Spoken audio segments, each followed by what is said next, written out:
Bonjour à tous, ravi de vous retrouver pour ce nouveau numéro de Sénat 360. Voici les titres. L'État a signé en justice pour non-respect de ses engagements en matière de lutte contre le réchauffement climatique. 4 ONG fortes du soutien de plus de 2 millions de pétitionnaires ont déposé un recours à la veille de la mobilisation des jeunes pour l'environnement. On en parle dans un instant. Les prisons sous tension alors que la mobilisation se poursuit dans 15 établissements pénitentiaires après l'agression de 2 surveillants dans une prison de l'Orne. La garde des Sceaux cherche des solutions, mais le durcissement de la discipline est-elle une réponse adaptée? On posera la question à Adi Nazan, contrôleur général des lieux privatifs de liberté. L'apprentissage à l'honneur au Sénat. La Haute Assemblée accueille les rencontres sénatoriales de l'apprentissage, une 19e édition placée sous le signe d'une nette hausse du nombre d'apprentis, notamment grâce à la loi pour la liberté de choisir son avenir professionnel. Mais cette filière est toujours en quête de reconnaissance. Le débat est à suivre. Et je vous rappelle que vous pouvez réagir sur Twitter avec le hashtag Sénat360 pour m'accompagner. Cet après-midi, on retrouvera Tantra Nuit, salle des conférences et Alexandre Poussard dans l'hémicycle, dans notre multiplex à suivre.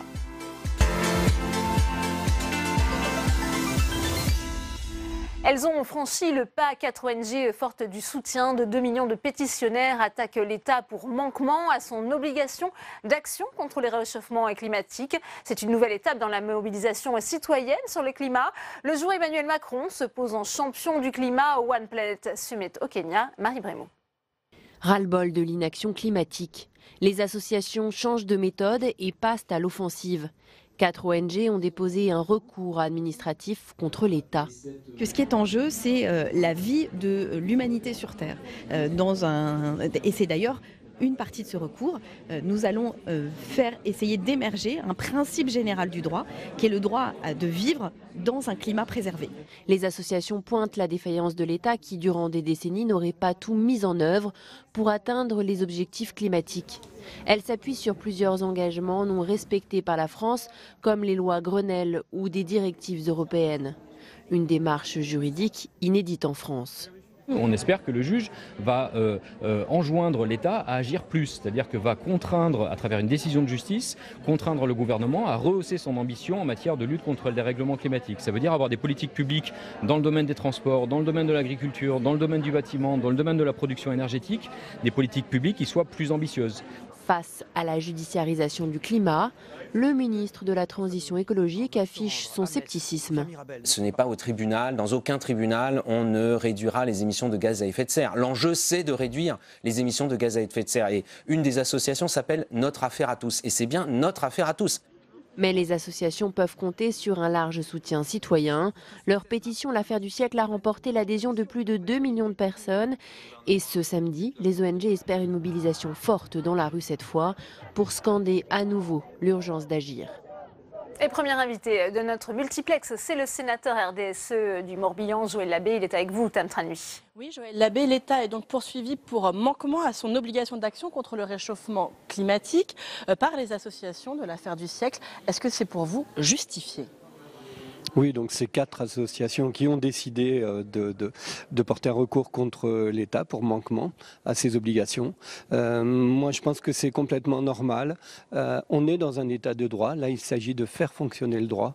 N'oublions pas, nous, on le dit suffisamment souvent, sans être catastrophiste, mais quand même, on est en situation d'urgence. Et par rapport à l'urgence, il y a nécessité d'accélérer. Et le rythme auquel avance notre gouvernement est absolument insuffisant. Oui, pour vous, Emmanuel Macron est indigne de son titre de champion de la Terre, alors qu'encore aujourd'hui, depuis l'Afrique, eh bien, elle dit il faut des actes et pas seulement des paroles, mais finalement, ce n'est pas la politique qui est suivie au niveau du gouvernement. Dans le discours,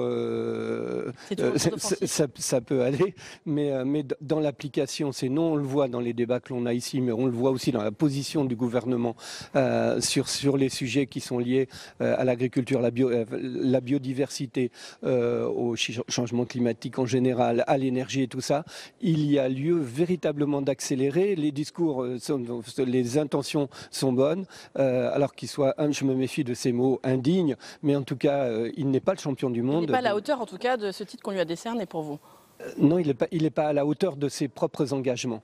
Et on a perdu beaucoup en perdant Nicolas Hulot, je le dis encore une fois, et ce n'est pas un hasard s'il est parti, et c'est un grand dommage s'il est parti.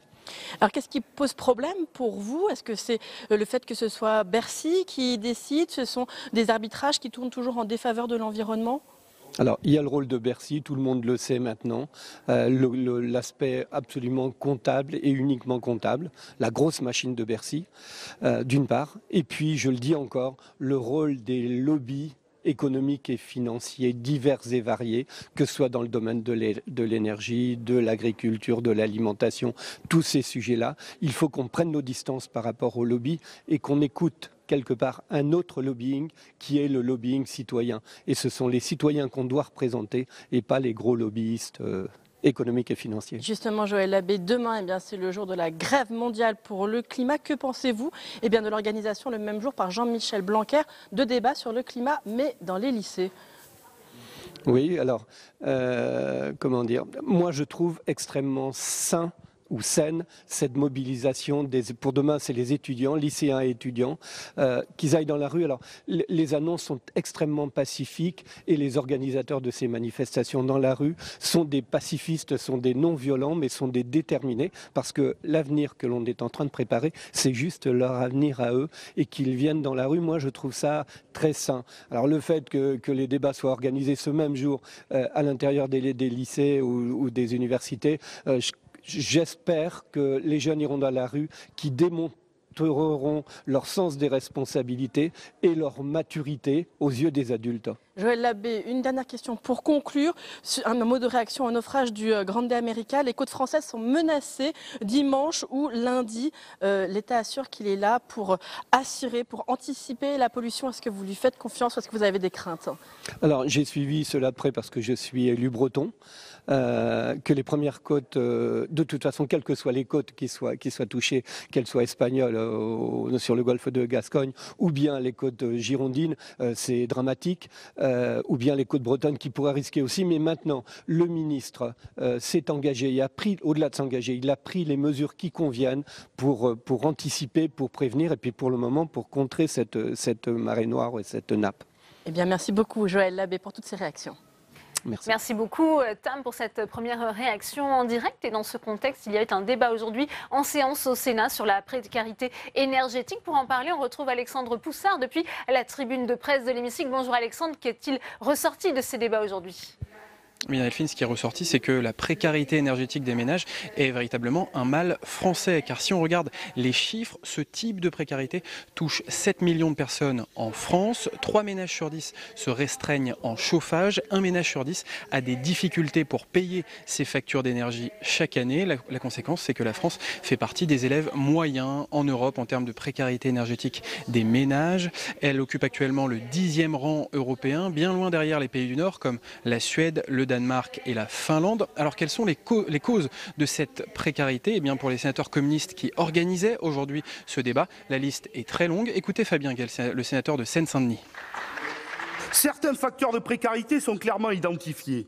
Augmentation du prix du pétrole et du gaz, libéralisation du marché de l'électricité, hausse des prix de l'immobilier et de la demande en énergie, stagnation des revenus, étalement urbain, remise en cause des services publics collectifs, la liste est loin d'être exhaustive. Alors dans ce débat, le gouvernement a tenté de défendre sa politique énergétique par la voix d'Emmanuelle Wargon, la secrétaire d'État auprès du ministre de la Transition écologique et solidaire. Elle a rappelé notamment le plan de rénovation énergétique lancé en avril 2018. Et puis elle a évoqué l'extension du chèque énergie à 5,8 millions de Français, un chèque qui passe de 150 à 200 €. Cette mesure devait calmer la colère des Gilets jaunes au début de l'hiver, mais pour l'instant, on ne peut pas dire qu'elle est véritablement convaincue.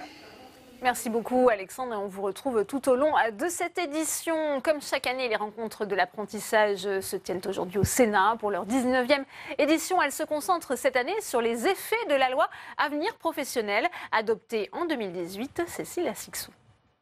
Des super modèles. J'en ai vu une là-bas aussi, mais j'ai pas eu le temps de la prendre en photo. Elle est belle ? Ah oui, elle est belle. C'était un cartel, je crois. Les horloges du Sénat n'ont pas de secret pour Andrea. À 17 ans, cette jeune apprentie en horlogerie est déjà fine connaisseuse. Il y a 2 ans, elle décide de quitter le collège et choisit la voie de l'apprentissage par vocation.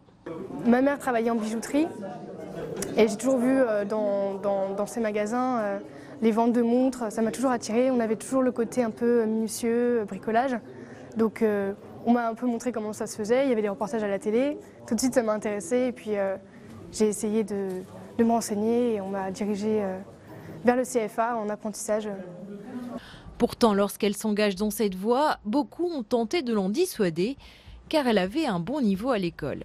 C'est sûr que oui, l'apprentissage, on m'a toujours dit c'est une voie de garage. Dans le temps, c'était pour ceux qui étaient mauvais à l'école, mais quand on a envie de faire, quand on aime son métier, on y va tout de suite. Et je pense que c'est pour ça qu'on fait des stages en 3e, parce que justement, c'est là où j'ai appris le métier. Enfin, en quelque sorte, on m'a montré, on m'a rassurée, et j'ai vraiment eu envie de le faire. Au Sénat ce matin, elle est venue présenter sa formation et son métier. En général, on travaille avec nos loupes. Moi, je la mets sur mes lunettes. Une manière pour elle de valoriser cette filière qui n'attire pas assez. Quand même, vous êtes horloger, vous? Je suis horloger, oui. Et vous êtes combien en horlogerie? On est une vingtaine, et dans ma classe, cette année, on est 12. 12 de toute la France. Mais aujourd'hui, qu'est-ce qui compte?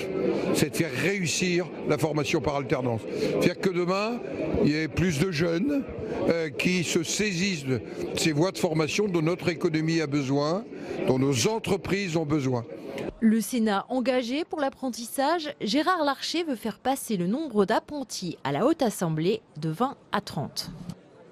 Et on continue les réactions avec vous, Tam Tranui, avec la sénatrice LR du Val-de-Marne, Catherine Procaccia, c'est à vous. Oui, Catherine Procaccia, vous êtes avec ce magnifique bouquet dans vos mains. Eh bien, c'est un bouquet qui a été fait par les apprentis du centre de formation des apprentis du Val-de-Marne. Preuve des belles choses qui peuvent être faites dans les centres de formation des apprentis. Ils l'ont fait sur place, ils ont fait plusieurs bouquets. Ils l'ont offert et c'est une filière d'excellence. Et les jeunes apprentis qui étaient là vont être présentés à d'autres concours. Et nous sommes très fiers du travail. Et très souvent, lors des rencontres de l'apprentissage au Sénat, nous avons des apprentis de haut niveau qui sont mis en valeur ici. C'est une belle image de l'apprentissage qui effectivement souffre encore aujourd'hui d'avoir une mauvaise image et d'avoir des problèmes. Souvent, on n'oriente pas les meilleurs élèves vers l'apprentissage, on le sait, et certains considèrent encore que c'est une voie de garage, entre guillemets. Certains considèrent que c'est une voie de garage, mais là, je participais et j'écoutais les débats et les tables rondes qui étaient organisées. Il semblerait que le chemin soit un petit peu plus facile à accéder et tout simplement d'abord parce que l'apprentissage c'est pas simplement les plus mauvais, c'est aussi quelquefois les très bons. J'ai souvent entendu des jeunes qui avaient un bac et bac plus 2, bac plus 3 qui se rendaient compte que c'était pas ça qu'ils voulaient faire. Il y a des idées reçues. Oui, il y a quand même une valorisation des métiers qui ne sont pas simplement des informaticiens ou autres, ou des start-up. Regardez tout ce qu'on fait sur le meilleur pâtissier à la télévision. Il y a aussi des apprentis dans les métiers du numérique. Oui. C'est ce que l'on a pu voir lors de ces rencontres sénatoriales de l'apprentissage aussi. Mais il y a aussi des... maintenant, on valorise un peu plus ces métiers qui sont des métiers de la main. Et il y a un frémissement. Et j'entendais qu'il y avait presque 40% de plus de demandes d'apprentissage cette année. C'est vraiment une grande première. Valoriser justement davantage l'apprentissage, c'était l'un des objectifs de la loi Pénicaud pour la liberté de choisir son avenir professionnel. Est-ce que pour vous, c'est une loi qui va arriver à ses fins? Elle vient d'entrer en vigueur au 1er janvier 2019. Oui, vous l'avez dit, je ne crois pas qu'immédiatement elle va avoir des effets, mais quand même après... Je le dis clairement, le mal qui a été fait sous François Hollande à l'apprentissage, où on a supprimé les aides aux entreprises, où malgré les beaux discours, c'était à l'inverse. Là, je crois que la loi s'attaque à un certain nombre de points durs. On a faciliter par exemple l'accès à des métiers quand des jeunes n'avaient pas le droit de toucher une scie alors que le métier c'était de faire des scies, ou de monter un escabeau de plus de 3 marches alors qu'ils allaient être couvreurs. C'était une aberration, et là ce sont les règles du droit du travail qui vont être un peu assouplies pour les apprentis. C'est quand même important. Quand on ne peut pas travailler le dimanche parce qu'on est fleuriste et que c'est la fête des mères, on est quand même en train de rater quelque chose. L'apprentissage, c'est un levier important pour lutter contre le chômage des jeunes aujourd'hui pour vous? Ça l'a toujours été, puisqu'à peu près 80% des apprentis trouvent un métier dans les 6 mois. Et que 50% de ceux qui ont été apprentis vont devenir eux-mêmes artisans. Donc c'est un moyen important. Ça l'a toujours été. Je crois que maintenant, il faut le faire savoir. Et j'ose croire ce qui a été dit aujourd'hui, c'est-à-dire que ça se sait un peu plus et qu'il y a davantage de jeunes qui vont vers l'apprentissage. Mais je dois souligner l'importance des parents, parce que souvent, ce sont les parents qui sont le premier frein, vous l'avez dit. Eh bien, merci beaucoup Catherine Procassa d'avoir répondu à mes questions. Merci beaucoup Tam. Alors malgré une forte progression, l'apprentissage reste encore trop peu reconnu et insuffisamment mis en avant. On en parle tout de suite dans notre premier débat.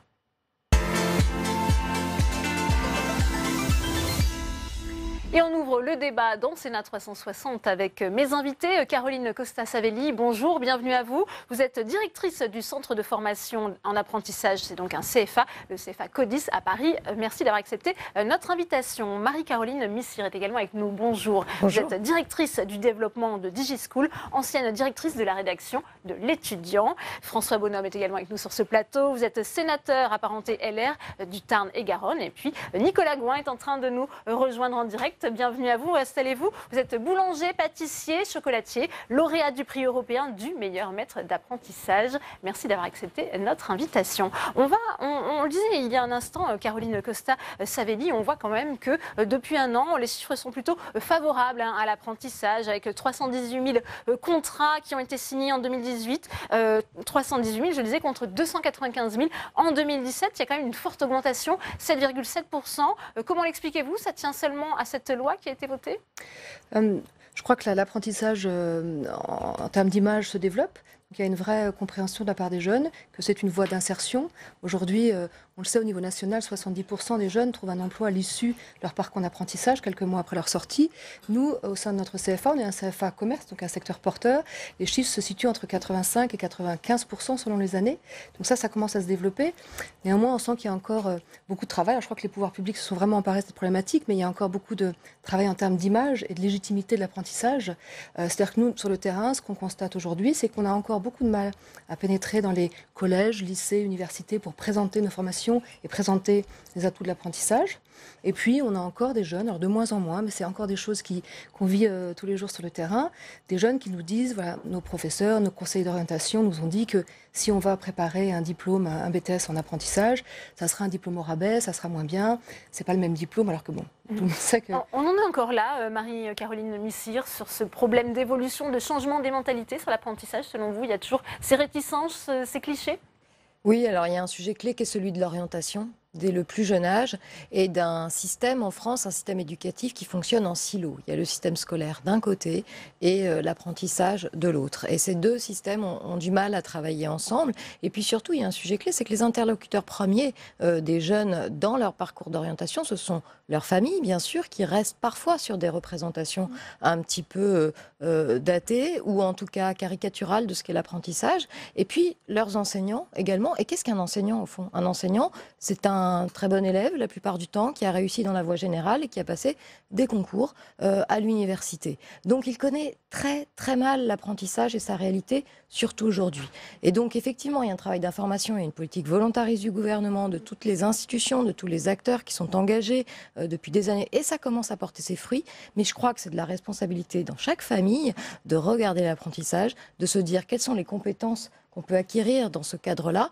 Et puis, il y a quelque chose de très important pour un jeune, c'est que ça va le valoriser. Et je crois qu'il faut redire que tous les jeunes ne sont pas sur le même modèle. Tous les jeunes ne sont pas faits pour s'épanouir dans un cadre strictement scolaire, disciplinaire, académique, et qu'il y a des compétences extrêmement importantes qu'on peut acquérir dans le cadre de l'apprentissage. On voit acquiescer Nicolas Gouin à ce que vient de dire je suis assez raccord avec ça, parce que au jour d'aujourd'hui, moi je suis boulanger-pâtissier, c'est plutôt bien plébiscité à la télé.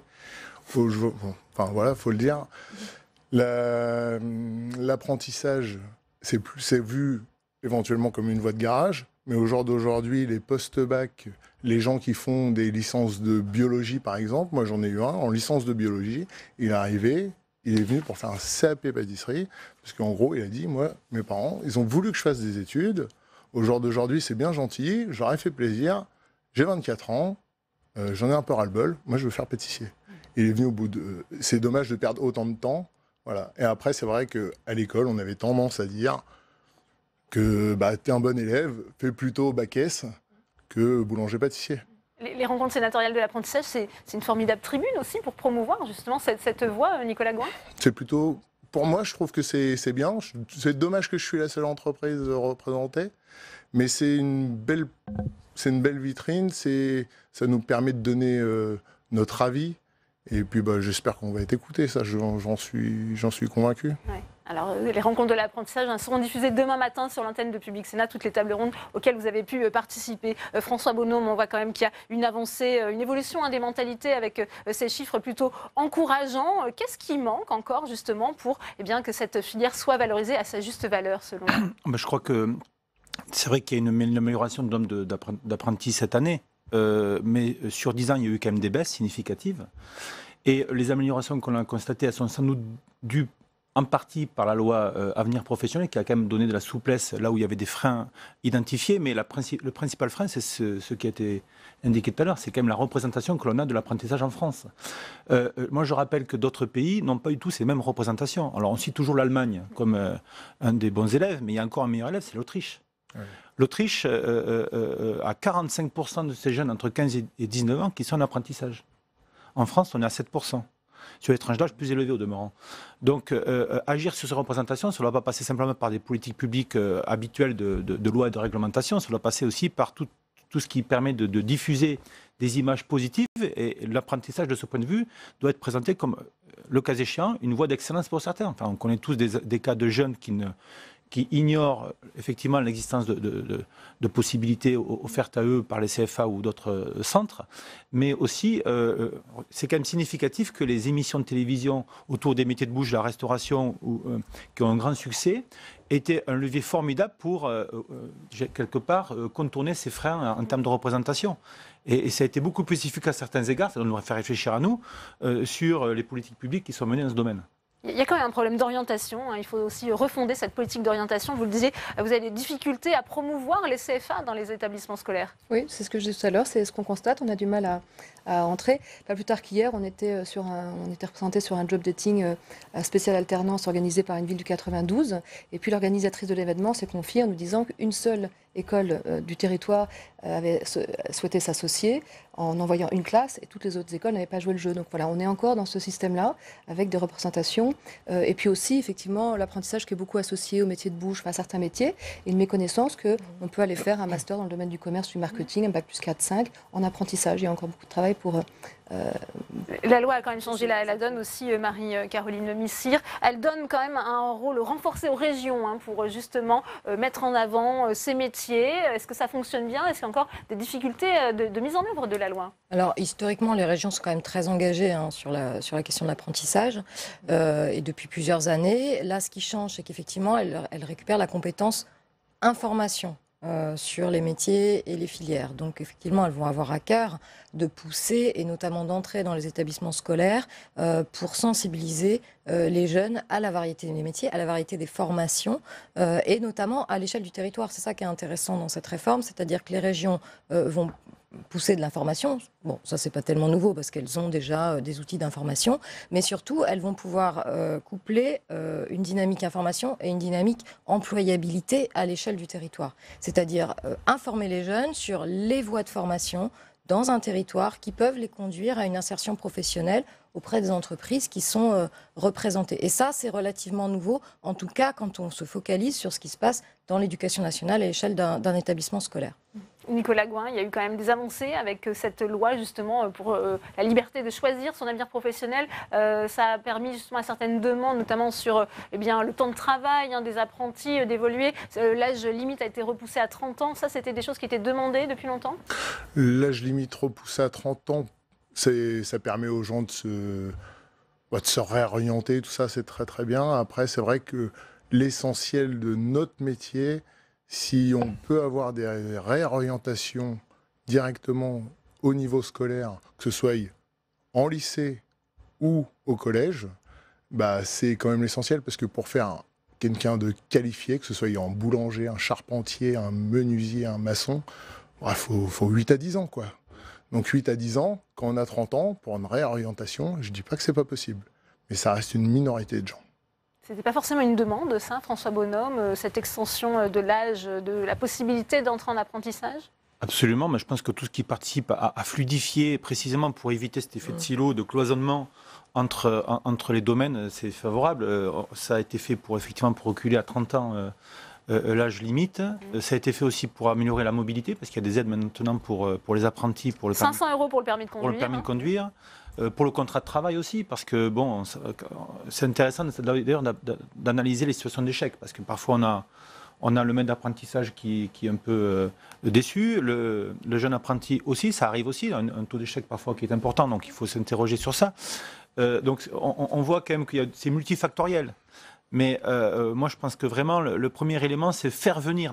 Déjà, le premier niveau, c'est avoir l'information, aller à l'information, avoir envie d'avoir des informations dans ce domaine-là. Et c'est vrai que là-dessus, les passerelles sont insuffisantes. Alors, peut-être que les régions vont améliorer leur communication. Mais il y a énormément de freins. Les branches professionnelles ont quand même leur responsabilité dans ce domaine. Elles sont demandeuses parfois d'avoir plus de possibilités de toucher ce public qui est quand même difficile à attraper, j'allais dire. Donc vraiment, à la base, c'est vraiment complètement changer le modèle, que ce soit plus subi, mais que ce soit revendiqué et choisi. Nicolas, vous souhaitiez réagir? Oui, dans la réforme de l'apprentissage, il y a des choses qui sont bien. C'est vrai que l'aide à la mobilité, ne serait-ce que pour passer le permis, les 500 € pour les apprentis, c'est vraiment une bonne chose. Moi, je suis en zone rurale. Vous êtes où exactement? Moi, je suis à Cailly, en Seine-Maritime. Mais pour venir chez moi, c'est soit un jeune qui habite le village, 700 habitants, je vous laisse imaginer, c'est pas très très facile de trouver un jeune 700 habitants. Par contre, quelqu'un qui a besoin de venir, il a besoin d'être mobilisé. Donc ça, c'est plutôt une bonne chose. Et les entrées, les sorties permanentes, c'est une bonne chose. Ça permet le décloisonnement et de se réorienter. On va continuer ce débat. On retrouve Tam Tra Nuit, c'est le principe de cette émission, avec Bernard Stalter. C'est le président des chambres des métiers et d'artisanat en France. C'est à vous. Bernard Stalter, la loi pour la liberté de choisir son avenir professionnel a renforcé le rôle des régions, notamment dans l'orientation. Cette loi, elle commence tout juste à être mise en œuvre. Est-ce que pour vous, déjà, cette mesure, c'était une bonne chose? Mais je crois qu'il est important que l'orientation dépende des régions. Mais peut-être qu'on est resté au milieu du gué, parce que les conseillers d'orientation dépendent toujours de l'éducation nationale. Donc je crois que les réflexions qu'on doit pousser, pourquoi pas aller plus loin et donner les compétences, mais aussi les agents qui sont concernés de l'orientation et de l'information aux régions, pour que justement cette filière devienne une vraie filière d'excellence, une filière de réussite, ce qu'est l'apprentissage. Oui, effectivement, parce que l'une des difficultés pour les régions, c'est d'avoir accès au public concerné par leur nouvelle mission. Alors la mission aujourd'hui, c'est vraiment d'information et d'orientation. Donc ça, je crois que c'est une vraie mission qui est donnée aux régions, parce que les territoires ont tous ces spécificités, ont besoin de spécificités aussi dans les métiers de recrutement. Est-ce que le recrutement est vraiment vital dans telle ou telle branche ou dans tel ou tel secteur géographique? Donc les régions, c'est vraiment vital. Mais je dis bien, je crois que si on veut donner vraiment de l'orientation et de l'information aux régions, il faut aussi donner des agents qui font cette orientation et qui font ce recrutement. Quel est encore aujourd'hui le problème qu'il y a sur l'apprentissage en matière d'orientation? Ce sont toujours les mêmes réticences encore des familles, le fait que l'apprentissage soit insuffisamment valorisé? Mais nous attendons beaucoup de cette loi qui vient d'être mise en œuvre, parce qu'on peut dire oui, son ambition, c'est quand même aussi de valoriser bien sûr l'apprentissage. Et qui est la nôtre. Nous avons comme ambition d'augmenter de 60 000 apprentis. Pourquoi? Parce qu'il manque 700 000 emplois dans l'artisanat. Donc je crois que c'est justement une forte attente de notre part sur cette réforme. Et jamais on a autant parlé d'apprentissage que les derniers mois sur cette réforme. Et déjà, nous sommes sur une augmentation de 6 à 10%, ça dépend des secteurs, d'augmentation de l'apprentissage, uniquement parce qu'on en parle et uniquement parce qu'on donne cette filière maintenant aussi comme une autre filière, comme une filière d'excellence. Donc là, vous jugez que ça s'améliore aujourd'hui, mais il reste des points de blocage dans les familles ou encore dans les entreprises, lesquelles? Mais je crois qu'aujourd'hui, c'est l'image. C'est toujours et encore l'image de l'apprentissage. Toujours le même problème. Aujourd'hui, il ne faut pas oublier que 50% des chefs d'entreprise sortent de l'apprentissage. N'oublions pas que dans l'artisanat, nous avons 100 000 apprentis et de ces 100 000, 85% trouvent un emploi. Donc c'est cette image qu'il faut valoriser. C'est dans le texte de loi 54 heures en quatrième, en troisième, en seconde et en première sur l'orientation dans l'artisanat. C'est en bonne voie, tout ne peut pas se régler en 3 mois, mais nous avons une forte attente de cette loi et cette loi doit être une réussite pour nos apprentis, pour nos entreprises et pour notre pays. Bernard Stalter, le réseau des chambres de métiers d'artisanat s'est donc donné comme objectif de former 60 000 apprentis supplémentaires d'ici 2022. C'est important notamment parce que l'apprentissage c'est essentiel pour lutter contre le chômage des jeunes. Oui, aujourd'hui, si je prends l'exemple de l'Allemagne, 23% d'apprentis, 7% de jeunes sans emploi, sans formation. 7% d'apprentis en France, 23% de jeunes sans formation et sans emploi. Donc aujourd'hui, pour inverser cette fameuse courbe du chômage, donnons les lettres de noblesse à l'apprentissage, donnons la place à l'apprentissage. Et effectivement, il y a de l'apprentissage du niveau 5 au niveau 4, au niveau 3, au niveau 2 et au niveau 1. Et tout doit être pris en compte pour que justement cette jeunesse aujourd'hui sache que l'apprentissage c'est une vraie réussite et n'est pas uniquement pour les jeunes en échec scolaire. Voilà, j'allais pas tenir ces propos, mais des jeunes en échec scolaire, malheureusement, c'est encore un peu le cas. Donc donnons une autre image auprès de l'éducation nationale, ce qui est en train d'évoluer d'ailleurs, donnons une autre image auprès des parents pour montrer qu'aujourd'hui, on a des ambassadeurs qui ont réussi, qui terminent meilleur apprenti de France, qui se valorisent dans le monde entier et l'artisanat français est à valoriser dans le monde entier. Eh bien, merci beaucoup Bernard Stalter d'avoir répondu à mes questions. Merci. Merci à vous, Tam. Caroline Costa-Savelli, on entend encore une fois ce plaidoyer pour l'apprentissage. Est-ce que ça bouge quand même, notamment, je le disais, sur les effets de cette loi qui a quand même assoupli les conditions d'embauche, de signature de contrat, de rupture aussi. Là, ça a quand même fait bouger les choses, selon vous? Oui, bien sûr, ça bouge. Les choses bougent et on peut constater, ce que j'ai dit tout à l'heure, c'est que dans notre CFA, on est passé de 500 apprentis à 1000 apprentis en 3 ans. Donc les choses évoluent. Le constat, c'est que les choses évoluent pour nous. En tout cas, c'est le constat qu'on fait sur le terrain, sur les niveaux sup. Les jeunes qui entrent en apprentissage sur Bac plus 2, 3, 4, 5, et qui viennent vraiment chercher une véritable expérience professionnelle, qui viennent développer leur employabilité. La problématique aujourd'hui qu'on rencontre, nous, c'est les niveaux infra-bac. Donc l'insertion des jeunes qui viennent préparer, alors chez nous c'est un bac pro, ça peut être du CAP ou du BEP, où là il y a une vraie difficulté pour les entreprises de s'engager, parce que c'est parfois compliqué pour un chef d'entreprise de s'engager qu'un jeune qui sort de 3e, qui manque parfois de maturité, et c'est normal, qui n'a pas forcément tous les codes de l'entreprise, qui n'est pas toujours prêt aussi à intégrer une entreprise, et c'est là où il y a une vraie difficulté. Et puis pour l'entreprise, ça nécessite beaucoup de temps, beaucoup d'accompagnement, avec un investissement qui a un retour sur investissement qui n'est pas toujours là, parce qu'à l'issue de son bac pro, peut-être que le jeune il veut faire une poursuite d'études, donc il n'accepte pas l'embauche. Donc c'est là où on a une vraie difficulté à maintenir les effectifs sur ces niveaux infra-bac. C'est une carence de la loi, selon vous, François Bonhomme, justement, pour ces catégories d'apprentis? Il faut dire que c'est les catégories les plus difficiles, les plus rétives. Donc elles vivent l'arrêt de la scolarité générale comme un échec parfois. Et justement, le mettre en situation de poste de travail, d'un univers professionnel, ça peut leur donner confiance, ça peut être au contraire vraiment un formidable levier. Enfin, on a des trajectoires assez extraordinaires, des situations d'échec initiales, et puis après des jeunes qui arrivent à s'épanouir complètement, à trouver leur voie de manière durable en tout cas. Mais de toute façon, l'apprentissage, même si ça n'aboutit pas dans une finalité professionnelle, c'est quand même une voie aussi d'apprentissage de compétences. Il ne faut pas oublier ça, c'est des compétences qu'on va trouver. Et ça sert quand même à donner aux jeunes qu'il y a d'autres possibilités que la voie générale habituelle, qui effectivement, parce qu'ils voient leur professeur, parce que parfois les parents renvoient cette image-là, est la seule qu'ils aient souvent en tête. Donc, je veux dire, la situation d'un poste de travail, d'être en situation, c'est vraiment quelque chose qui décloisonne les esprits et qui ouvre leur champ des possibles qu'ils n'avaient pas forcément vu au départ. Nicolas Gouin. Ouais. Moi, personnellement, je suis sorti du milieu scolaire en 4e et demi. Je n'ai pas fini ma 4e. Je suis été en pré-apprentissage. J'ai trouvé que c'était quelque chose de formidable. C'est la seule chose que je regrette qui a été enlevée dans la nouvelle réforme. Ils ont remplacé ça par une prépa. Voilà, c'est juste des heures. C'est pas exactement. Alors ça répond à beaucoup plus de gens, mais le pré-apprentissage, c'était une belle expérience pour les jeunes. Ensuite, j'ai fait 8 ans d'apprentissage. Je me suis installé aussitôt à l'apprentissage.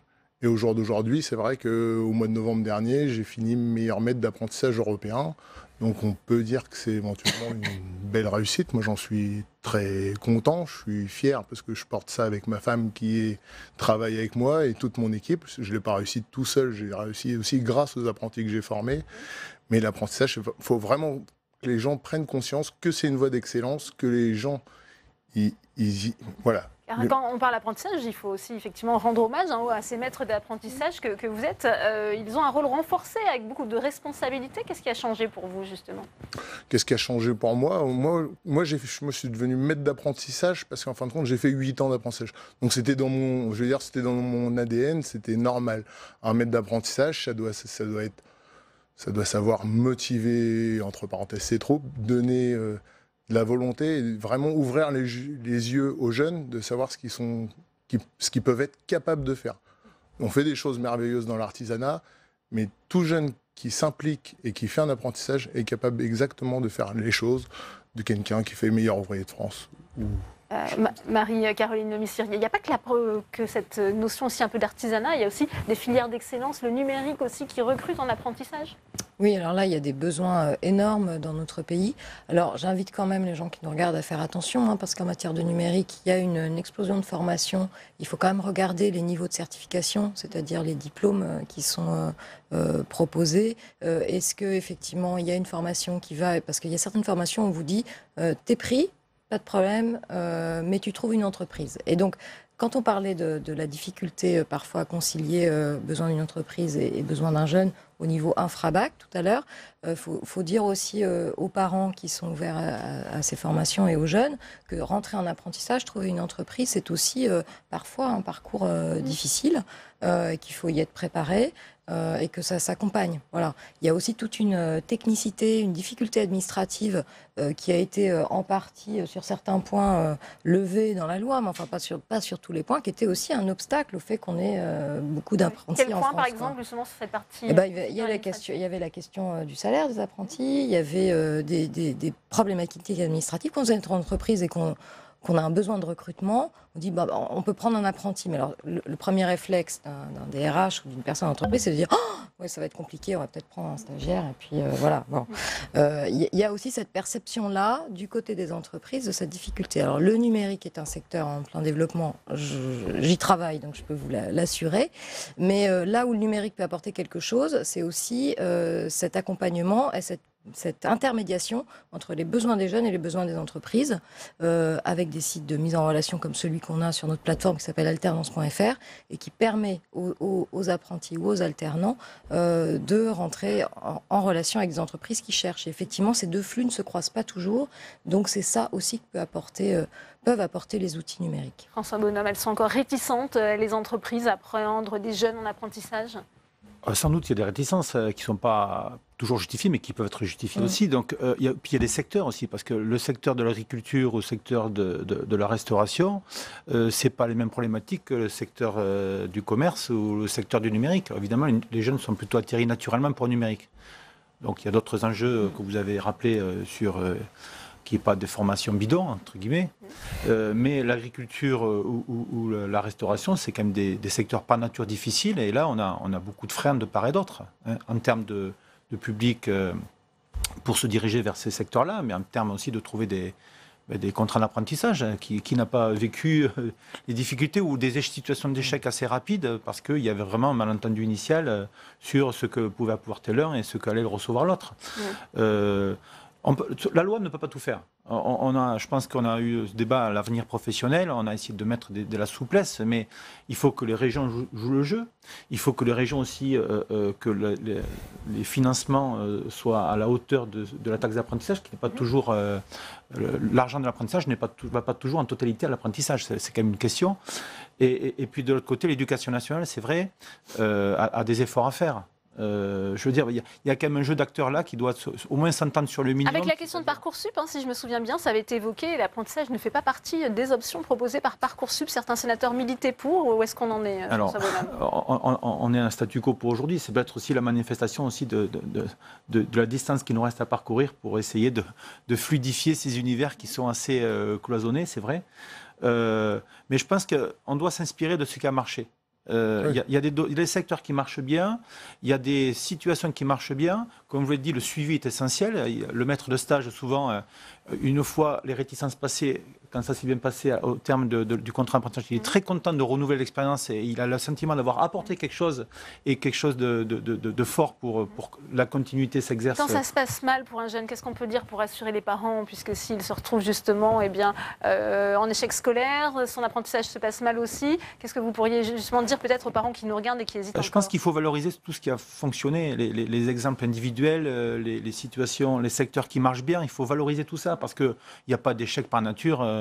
Il y a des causes d'échec qu'il faut analyser froidement, mais il faut vraiment mettre en exergue tout ce qui a fonctionné en termes de suivi, en termes de profil, en termes d'expérience. D'une certaine façon, les rencontres dans l'apprentissage, c'est une petite goutte, mais c'est un peu l'objet de nos rencontres aujourd'hui. Nicolas Gouin, et ensuite je vous donnerai la parole. Je voulais juste revenir, en fin de compte, il y a quelque chose qui a été lissé, en fin de compte, c'est les aides à l'apprentissage. Si vous prenez un apprenti, la première année, vous touchez 4 000 € et 2 000 € la deuxième année.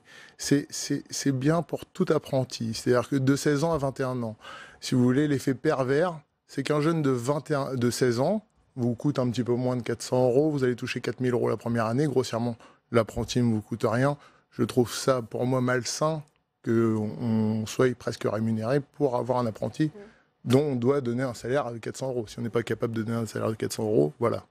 Par contre, pour un jeune de 21 ans qui va faire un BP, un niveau 4, qui sera éventuellement à l'avenir plus susceptible de s'installer, eh bien lui, le jeune va coûter 1 200 €, on aura toujours 4 000 € d'aide.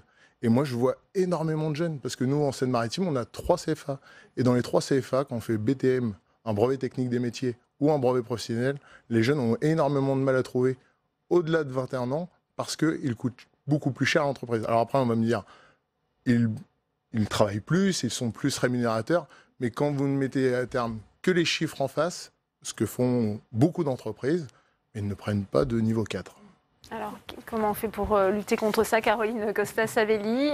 On voit ces entreprises, elles doivent aussi jouer le jeu, je le disais. Est-ce que vous demandez justement aux apprentis de trouver eux-mêmes leur entreprise? Est-ce qu'ils sont accompagnés? Comment ça se passe? Nous, on a un service d'accompagnement. On a effectivement beaucoup d'offres, beaucoup d'entreprises qui s'adressent à nous et qui font des propositions. Donc, on fait en sorte d'étudier, voir si les missions correspondent bien à la formation. Ça, c'est important. Et ça, c'est une façon d'éviter les ruptures par la suite. Et puis, après, on met en contact effectivement les entreprises et les jeunes. Dans notre CFA, 70% des jeunes sont placés par nos soins. Puis, il y a à peu près 30% qui trouvent eux-mêmes. Et là, on peut organiser des séances de coaching. Donc, on les aide à refaire le CV quand on sent que c'est nécessaire. Ou on les coach pour effectivement être capable de mener des entretiens. Marie-Caroline Lemissire, on arrive bientôt au terme de ce débat. On l'a dit, ça reste aussi une très bonne solution à ce chômage des jeunes, cette voie de l'apprentissage. Ah oui, c'est une voie d'insertion assez garantie. Et puis, il faut bien rappeler qu'il y a de l'apprentissage dans l'enseignement supérieur. Il ne faut pas opposer poursuite d'études dans l'enseignement supérieur et apprentissage. Il y a une proportion d'apprentis, vous l'avez rappelé tout à l'heure, qui réussissent très bien dans l'enseignement supérieur. Et puis, pour les jeunes, rappelons quand même que ça permet de gagner sa vie assez tôt dans un parcours et c'est absolument pas négligeable. Donc je pense que ça coche un petit peu toutes les cases et ça répond à des besoins économiques pressants qu'on a au niveau de l'ensemble de nos sociétés. Nicolas Gouin. Je reviendrai juste sur ce que vous avez dit tout à l'heure. Moi, pour le prix du maître d'apprentissage européen que j'ai obtenu à Vienne, c'est 45% d'apprentis. Le taux de chômage est beaucoup plus faible. Et effectivement, ils font aussi des études supérieures en apprentissage. François Bonhomme, un petit mot de conclusion. Le cas autrichien, il n'y a quasiment pas de chômage. Voilà, il n'y a quasiment pas de chômage. Et il n'y a pas d'aide. Et il n'y a pas d'aide. Mais bon, après, ils ont une expérience, une histoire bien plus ancienne. Mais c'est même d'ailleurs, là-bas, l'apprentissage, c'est une évidence. C'est même plus un sujet de débat. C'est une évidence. C'est la voie principale pour les jeunes. 45% quand même des 15-19 ans sont dans l'apprentissage. Ici, en France, dans les 19-25 ans, on doit être à 7%. 7 à 8. Donc, on voit bien le chemin qui reste à parcourir. Mais enfin, je ne vois pas pourquoi il y aurait une exception française qui serait malheureuse. Et je ne vois pas pourquoi on n'y arriverait pas. Donc, on a quand même des éléments d'optimisme. Je pense que Le regain qu'il y a eu cette année, c'est quand même lié aussi à l'activité économique, parce que forcément, quand il y a des besoins plus fortement exprimés, ça se traduit aussi pour partie par des contraintes d'apprentissage. Et le travail des régions. Et le travail derrière. Mais bon, voilà, je pense quand même, il faut pas.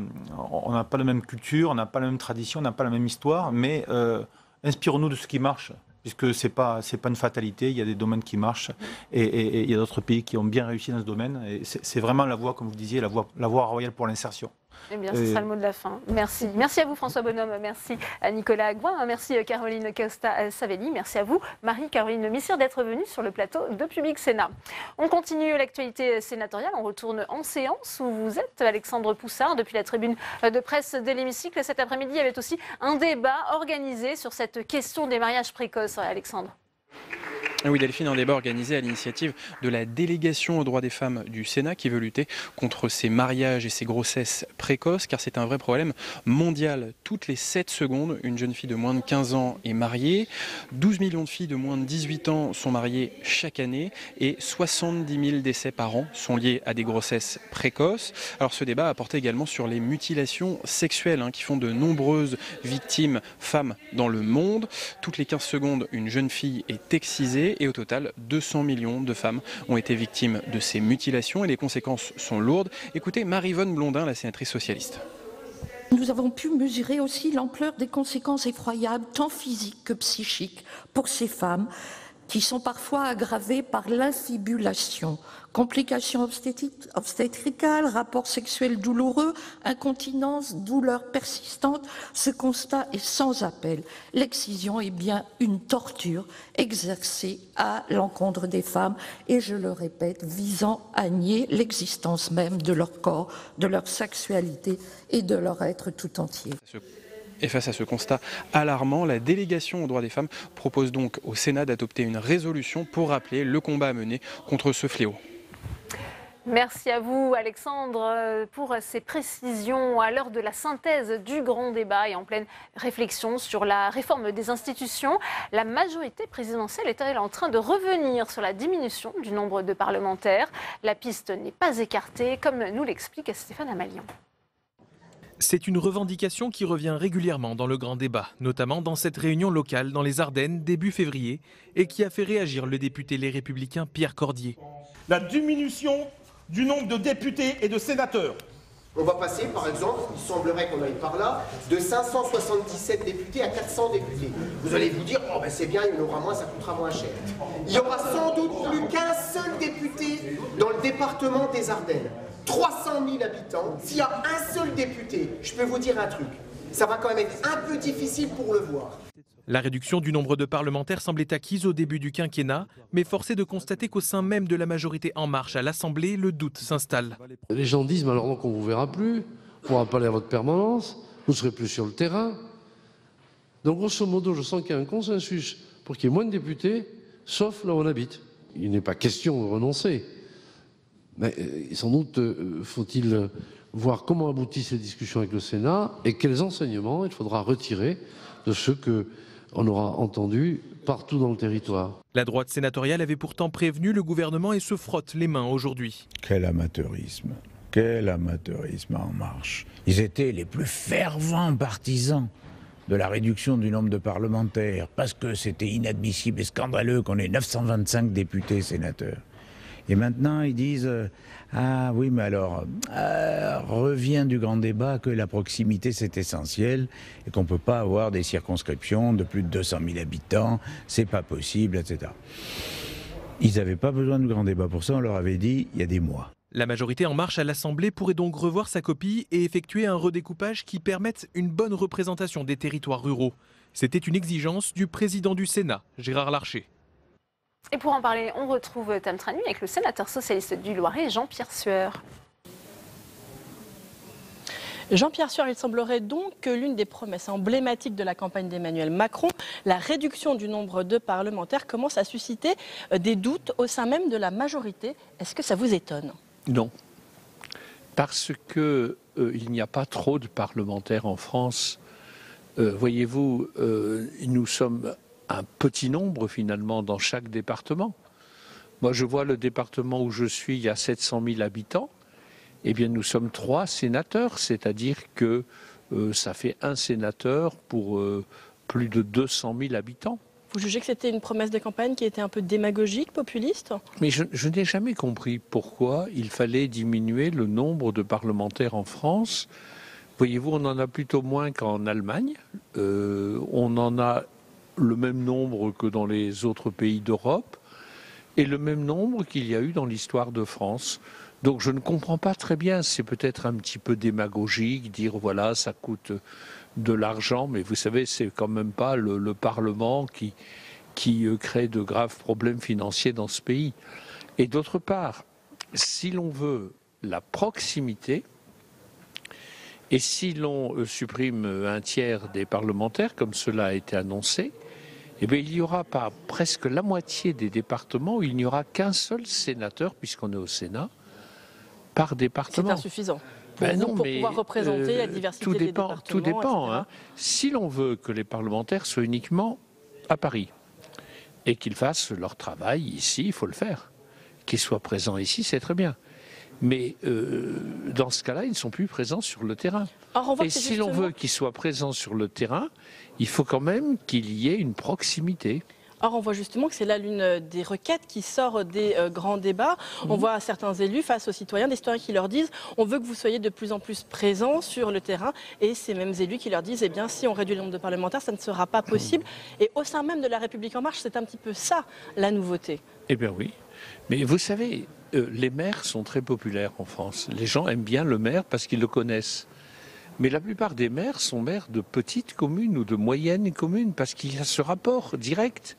Et par rapport aux parlementaires, moi je crois qu'il est très important qu'on puisse les connaître, qu'on puisse aller les voir. Moi vous savez, je suis élu depuis longtemps, j'ai été député, j'ai été maire, je suis sénateur.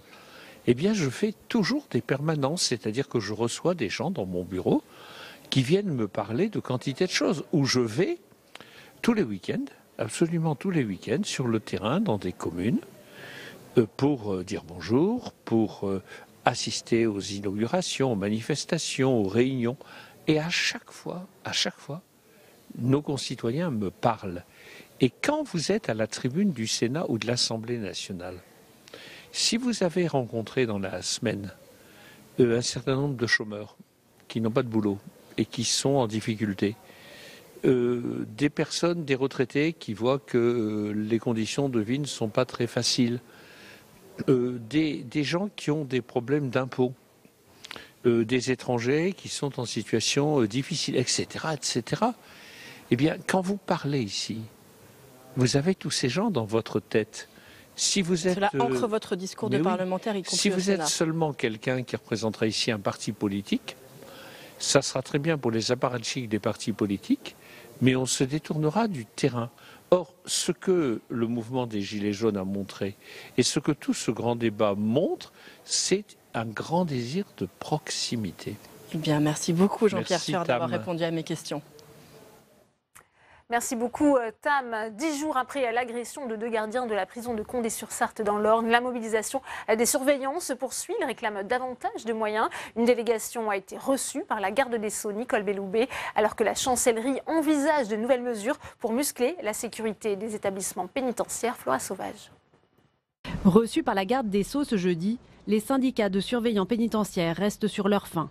Au 9e jour du mouvement de protestation déclenché par l'attaque de 2 surveillants par un détenu radicalisé à Condé-sur-Sarthe, dans l'Orne. Qu'on arrête de prendre en charge avec autant d'angélisme certains profils tels que ceux à Condé et ailleurs. Et puis nous avons rappelé à la garde des Sceaux que Condé c'est une chose, Vendin c'en est une aussi, et qu'il y a 178 établissements qui méritent d'être pris en compte, avec dans nombreux d'entre eux des difficultés en termes d'effectifs, donc de surpopulation pénale, de dangerosité d'un certain nombre de profils, parce qu'on a des terroristes et radicalisés dans 80% de nos établissements. La garde des Sceaux, Nicole Belloubet, veut rassurer les surveillants de prison en mettant à disposition de nouveaux matériels de défense, comme l'explique son porte-parole. Elle va généraliser et accélérer le processus de distribution d'un certain nombre d'équipements qui ont vocation à les protéger directement. Je pense aux passe-menottes, aux gilets pare-lames et un certain nombre de dotations qui ont déjà été données. Elle va désigner un groupe de travail pour réfléchir à une expérimentation sur l'utilisation du pistolet à impulsion électrique. Elle va doter en fonction de certains établissements de surveillants de bombes à poivre. On va également mettre en place de ce qu'on appelle des caméras embarquées. Ce sont des caméras que les surveillants ont sur leur torse. Et au-delà des questions sécuritaires, la ministre a promis de faciliter les évolutions de carrière des surveillants de prison. Adeline Hazan, contrôleur général des lieux de privation de liberté, notre invité. Le face-à-face, c'est tout de suite.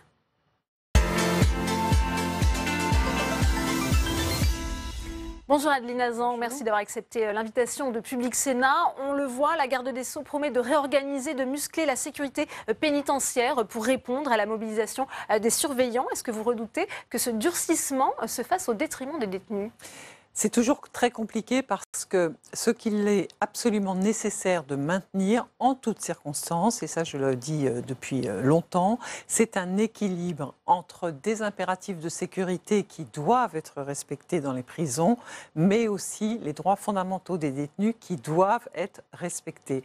Et effectivement, ce qui s'est passé évidemment à Condé-sur-Sarthe est tout à fait tragique, mais le risque aussi de ce type d'événement, c'est une escalade toujours plus grande vers des mesures de sécurité sans prendre en compte justement la véritable question qui est celle de faire en sorte que les prisons soient des prisons viables pour tout le monde, pour les surveillants bien sûr qui ont le droit de travailler en sécurité, mais aussi pour les détenus. Et voyez, dans une prison comme celle de Vendin-le-Vieil ou celle de Condé-sur-Sarthe, ce sont deux prisons les plus sécurisées en France. Et pourtant, ça n'a pas évité ce qui s'est passé il y a une dizaine de jours. Cela montre bien que ce n'est pas en faisant une escalade toujours plus grande qu'on réglera le problème, mais en trouvant des solutions qui fassent que d'abord, on essaye d'incarcérer moins, et quand on incarcère, d'incarcérer dans de meilleures conditions. Oui. Est-ce que les mesures annoncées ne vont pas dans ce sens-là ? Visiblement, il y a aussi cette question d'un plan de cantonnement dans des quartiers étanches du reste de la détention pour les détenus qui sont impliqués dans des affaires de terrorisme islamiste ou radicalisés. Est-ce que vous êtes favorable ? Alors, là, il s'agit d'une question particulière où on ne peut pas tout mélanger, c'est effectivement le traitement des détenus radicalisés.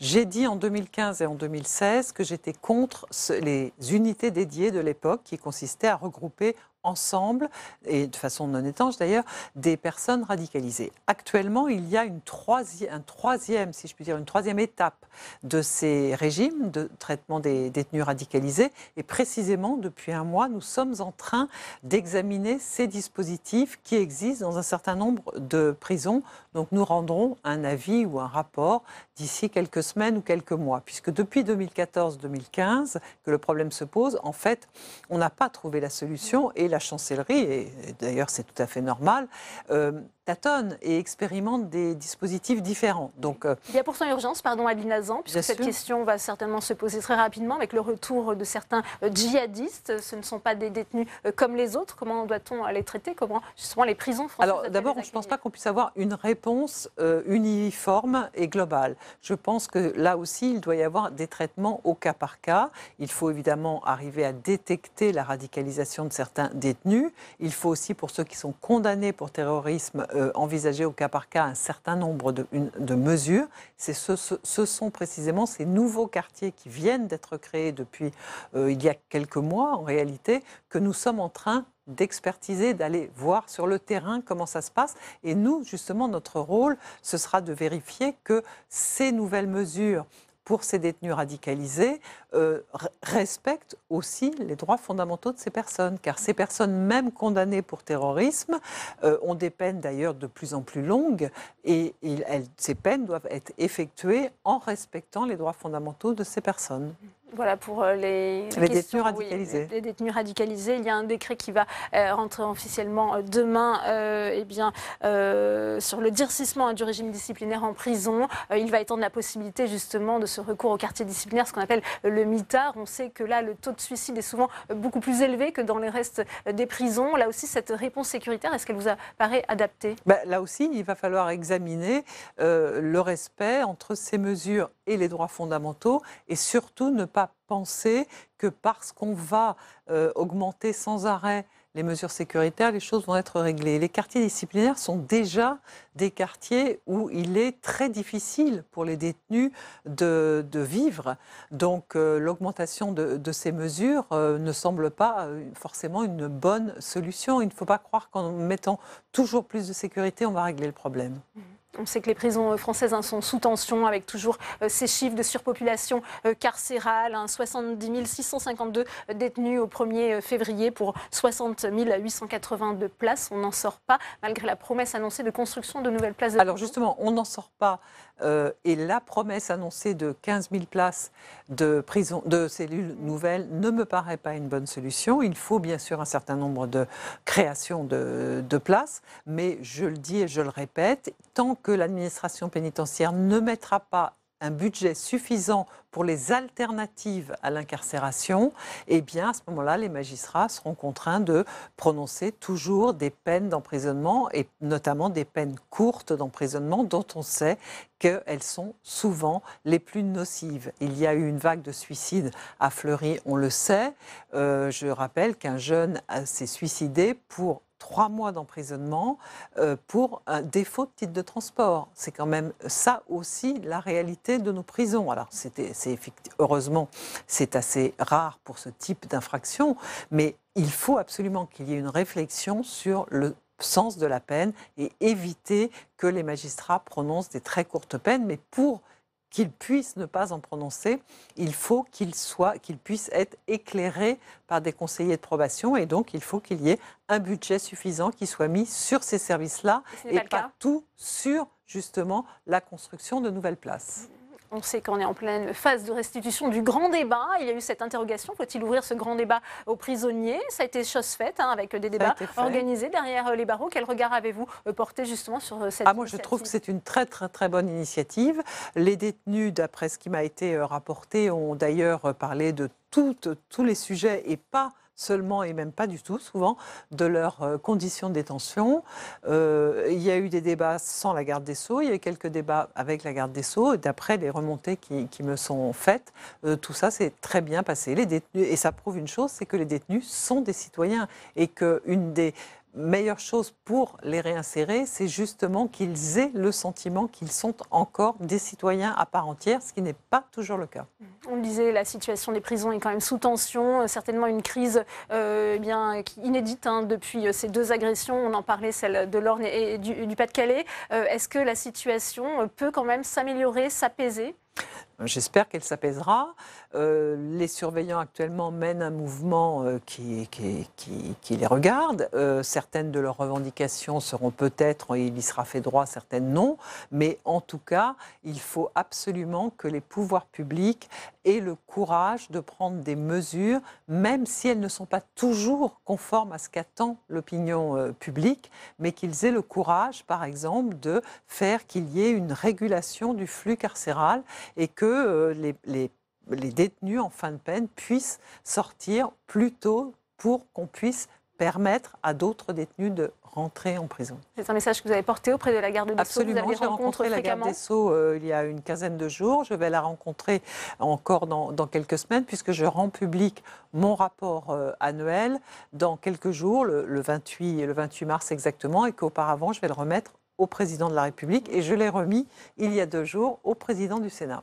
Eh bien, merci Aline Nazan, vous viendrez nous en parler avec également plaisir. Dans Sénat 360. Merci à vous d'être venu sur ce plateau. La semaine dernière, le sénateur communiste du Nord, Éric Bocquet, annonçait par lettre sa candidature à la présidence de l'Observatoire de la fraude fiscale. Le ministre des Comptes publics, Gérald Darmanin, lui répondait par tweet qu'il a accepté cette candidature. Un rendez-vous a donc été pris cet après-midi. Écoutez, il l'a expliqué ce matin au micro de Saveria Rojek sur notre antenne. J'ai effectivement posé ma candidature, puisque je découvre avec effarement que l'Observatoire dont on annonce la création en septembre 2018 n'est toujours pas créé à l'heure qu'il est, alors qu'il y a une urgence, à cause du fait qu'il n'y a pas de président pour présider cette instance qui m'étonne beaucoup. Un communiste nommé par Emmanuel Macron pour lutter contre la fraude fiscale, c'est très disruptif. Oui, mais c'est peut-être le nouveau monde. Si les jeux sont clairs, si les bases sont claires, moi je vais rencontrer M. Darmanin après-midi pour lui poser toute une série de questions et déposer mon cahier des charges et la vision que j'aurai de cet observatoire qui n'est pas encore créé. Elles ont franchi le pas. 4 ONG fortes du soutien de 2 millions de pétitionnaires attaquent l'État pour manquement à son obligation d'action contre le réchauffement climatique. Une nouvelle étape dans la mobilisation citoyenne sur le climat. Le jour où Emmanuel Macron se pose en champion du climat au Kenya à l'occasion du One Planet Summit. Marie Brémond. Ras-le-bol de l'inaction climatique. Les associations changent de méthode et passent à l'offensive. 4 ONG ont déposé un recours administratif contre l'État. Ce qui est en jeu, c'est la vie de l'humanité sur Terre. Et c'est d'ailleurs une partie de ce recours.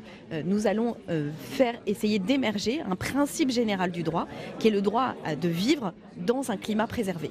Les associations pointent la défaillance de l'État qui, durant des décennies, n'aurait pas tout mis en œuvre pour atteindre les objectifs climatiques. Elles s'appuient sur plusieurs engagements non respectés par la France, comme les lois Grenelle ou des directives européennes. Une démarche juridique inédite en France. On espère que le juge va enjoindre l'État à agir plus, c'est-à-dire que va contraindre, à travers une décision de justice, contraindre le gouvernement à rehausser son ambition en matière de lutte contre le dérèglement climatique. Ça veut dire avoir des politiques publiques dans le domaine des transports, dans le domaine de l'agriculture, dans le domaine du bâtiment, dans le domaine de la production énergétique, des politiques publiques qui soient plus ambitieuses. Face à la judiciarisation du climat, le ministre de la Transition écologique affiche son scepticisme.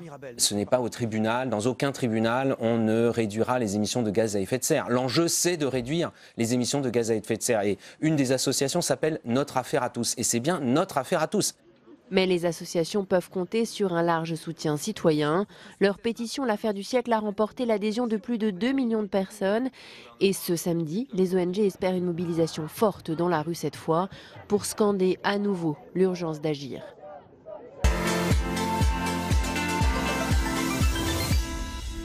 Et on ouvre le débat dans Sénat 360 sur cette question de la mobilisation citoyenne pour le climat avec mes invités. Christine Lavarde, bonjour, merci d'être avec nous. Vous êtes sénatrice LR des Hauts-de-Seine. Sur ce plateau également, Marine Denis, bienvenue à vous. Vous êtes porte-parole de l'association Notre Affaire à tous. Roland Dantec est également sur ce plateau. Bonsoir. Vous êtes sénateur écologiste rattaché au groupe RDSE ici au Sénat, sénateur de la Loire-Atlantique. Et puis Christophe, bonjour, merci d'avoir accepté l'invitation de Public Sénat. Vous êtes militant de Youth for Climate. Ce sont les jeunes pour le climat. Vous allez nous dire bien ce que vous faites, notamment demain, ça nous intéresse. Marine Denis, on voit justement ces 4 ONG qui ont donc décidé d'assigner l'État pour non-respect de ses engagements. Que demandez-vous? Ça veut dire quoi justement cette assignation selon vous? Alors en fait, on demande déjà dans un premier temps que l'État respecte ses obligations en termes de réduction des émissions de gaz à effet de serre. L'État s'est engagé sur un certain nombre de textes donc internationaux avec l'accord de Paris, la directive de 2009 européenne, le paquet énergie-climat, un certain nombre d'autres textes aussi en droit national, à réduire ses émissions. Et on s'aperçoit aujourd'hui, quand on suit la traçabilité, quand on fait des modèles de prévision des émissions de gaz à effet de serre dans le futur, que la France n'est pas du tout en ligne avec la baisse de ses émissions. Donc c'est ça d'abord qu'on reproche en fait à l'État. Et ensuite, on lui demande, on l'enjoint à agir plus, c'est-à-dire à rendre conformes tous les projets de politique publique qui vont être mis en œuvre dans le futur avec ses objectifs d'atténuation et d'adaptation aux effets du changement climatique. Christine Lavarde, c'est un bon moyen, cette assignation en justice, de faire avancer les choses dans la lutte contre le réchauffement climatique, selon vous ? Alors, je ne sais pas si le moyen est le meilleur. En tout cas, je pense qu'il a quand même l'avantage de faire prendre conscience l'ensemble des citoyens quand même de l'urgence à agir et de bien exposer le problème. Et ça, je pense qu'on y est tous sensibles. Après, savoir si il fallait intenter un procès contre l'État, parce que finalement, qu'est-ce que l'État? Il y a une continuité, mais il y a quand même des gouvernements qui se sont succédés, qui n'ont pas forcément eu la même politique. Mais rappeler que c'est quand même finalement préserver un bien commun, que ça doit tous nous concerner, ça pour le coup je rejoins complètement. Roland Dantec, on a entendu François de Rugy, le ministre de la Transition écologique, ce matin sur notre antenne, il doute justement de cette voie judiciaire. Alors il faut d'abord souligner qu'il n'y a pas que la France. C'est-à-dire qu'il y a eu plusieurs procès intentés en Hollande, en Colombie, où la Cour suprême a aussi condamné l'État pour sa politique sur les forêts, et que c'est une tendance mondiale d'assigner les États pour non-respect de leurs engagements internationaux. Maintenant, est-ce que ça a changé pour autant les politiques nationales? Je crois qu'on n'a pas assez de recul. Les premières condamnations sont tombées surtout l'année dernière, mais je crois que ça a le grand avantage de remettre sur la table la question de dire est-ce qu'on tient nos engagements? Et puis surtout, c'est les 2 millions de personnes, 2 100 000 qui ont signé, qui disent, voilà, la société française veut aujourd'hui qu'on tienne nos engagements. Et derrière ça, je crois que ça, on ne le dit pas assez, qu'est-ce qui se joue? C'est pas tant les émissions françaises qui, effectivement, c'est un peu ce que dit François de Rugy, sont à l'échelle mondiale ne sont pas les plus importantes. Mais si la France ne tient pas ses engagements, c'est tout le mécano de la négociation internationale que je suis beaucoup par ailleurs qui s'écroule. Donc il y a un enjeu particulier français à tenir l'engagement pour interpeller derrière les Chinois, les Indiens, les Américains en disant vous aussi. Si nous on ne tient pas nos engagements, c'est la fragilité de l'accord de Paris et tout le mécano qui s'écroule.